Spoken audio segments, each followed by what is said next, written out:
Chloe Johnson, and I'm down here at the Salt Palace in Salt Lake, where the Hunting Expo has come back to Utah. Now, it is filled here with tons of hunters getting ready for the season and looking at the new gear. So much camo you can't even imagine. Plus, we got to hang out with a lot of these safari owners and talk a little bit about the great experiences you can have around the U.S. and beyond. My family has owned and operated a lodge on Kodiak for about 22 years now. So I was born and raised there. I started an online show, Crimson Trail, about all of my hunting.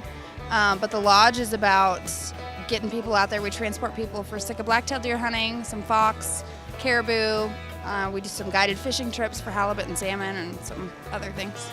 I was in the outfitting industry for 40-some years, being an outfitter. Now my daughter Jessie is an outfitter, and my other daughter is with Lost Creek Outfitters and her boyfriend. We guide sheep, elk, and deer and antelope. We're from the Eastern Cape of South Africa, out of the city called Port Elizabeth.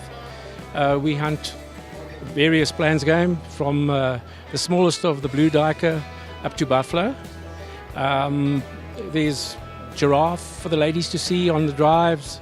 There's lots of warthog, and we've also got the Addo National Park near our lodge, where the ladies and the gents after the hunts do the visits, to do little game drives and see the elephants. There's 400 elephants in the park. We cater for all kinds of hunters, wheelchair hunters. We do photographic safaris. The guys can come and shoot with their cameras, and that's in a nutshell. That's what we do.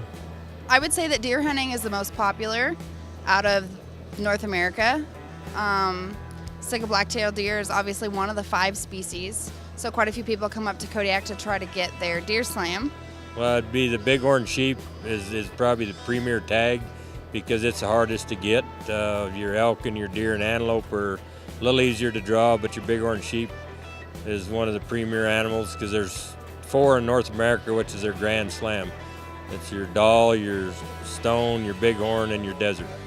My favorite is the kudu, because he's. Let me show you him. That's the one where Artie and Frank Young, they're both here from Salt Lake area. They are the cutest to hunt and smartest. Very good eyes.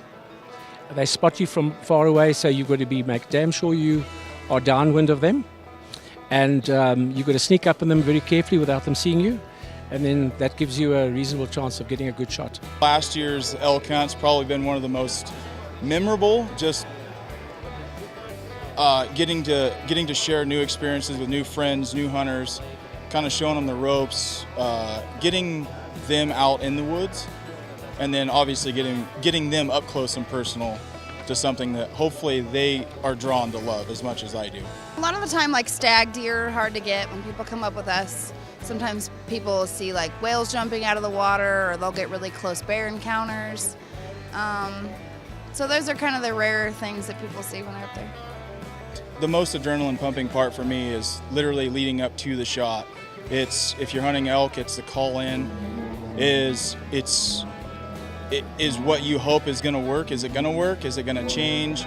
And then obviously when it comes time to draw your bow, that's kind of where the adrenaline's really running, but you're not really sure what's going on. I would say the same thing for rifle hunting as well.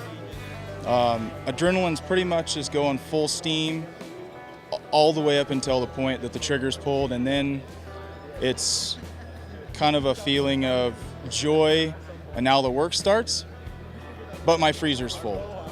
The work is where the pack out begins. So it's taking care of the animal, paying respect to the animal. But the main part of the work is obviously breaking down the animal in a clean manner and then packing it out. Maybe you get lucky, maybe the pack out's only a couple 100 yards to the truck. Most of my pack outs are usually at least 2 to 3 miles. So When they get their bighorn or they get their animals, they're pretty happy.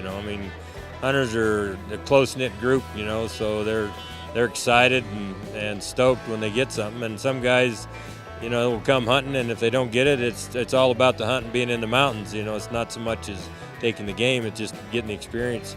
Everyone have a great season, and please hunt responsibly. We'll be back with a lot more.